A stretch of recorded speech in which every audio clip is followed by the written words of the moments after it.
you're curious what a first time like trial lesson might look like for your child or yourself, then I wanted to walk you through it because I'm preparing for a student who's doing their first lesson later today.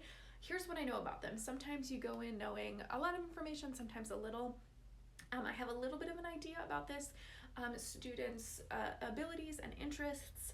I was told Minecraft and Star Wars, very cool. So here's just my process that I like to go through each time. So, we'll do our little introductions, we'll get to know each other. I'd like to talk a little bit about experience, and it's totally okay if that's zero experience, if that's I taught myself on some apps and some YouTube videos and I need some help, or whatever it is, like that is totally cool.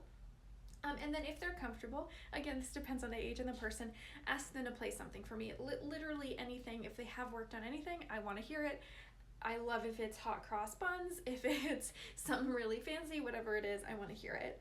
And then we'll talk a little bit about what the goals are, and this is going to depend if I'm working with a very young kid or if I'm working with a grown-up. I like to talk about what are you interested in learning. This could just be vibes, this could just be a genre, this could just be I want to learn Star Wars themes because who doesn't?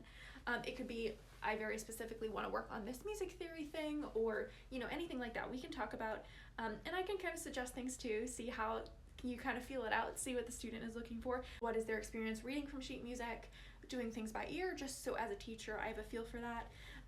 Then truly if it's the first, if they've never had piano lessons before ever, then I will go over the very basics of how we sit at the piano, how we position our hands, let's find middle C, super duper basics, because again, a lot of times these initial lessons are just half an hour long, so we don't have a ton of time, but I will make sure we get all those basics in. I like to go over how we learn a piece, so let me pull that up.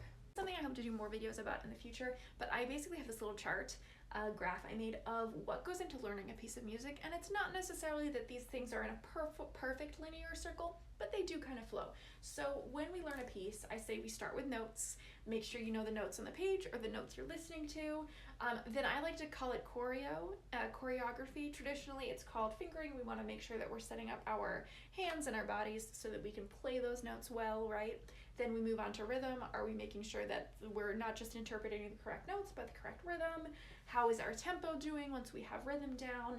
We can add in dynamics, so our louds and softs. We can add in voicing and phrasing. Sometimes people think this is a really advanced concept, and it is more advanced, but I think we can still introduce that let's make the melody sing to younger students as well. I like to throw in expression and artistry. Well, how does it make you feel? How do you want that to come through your piece?